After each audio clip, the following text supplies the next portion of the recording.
Danes smo izpostavljeni masi reklamnih sporočil in enostavno smo se naučili, da jih pač selekcioniramo.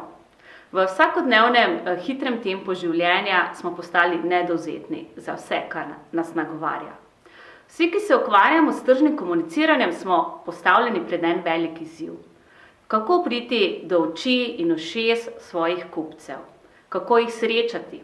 Kako priti do njihovih src in misli, da nas bodo sploh pripravljeni kupiti in da bodo to celo ponovili? Še drugo ključno vprašanje. Kje jih bomo srečali? Koliko teh se danes nahaja dejansko v digitalnem svetu, o katerem ves čas govorimo, koliko jih pa še vedno verjame, da je osebna izkušnja najboljša?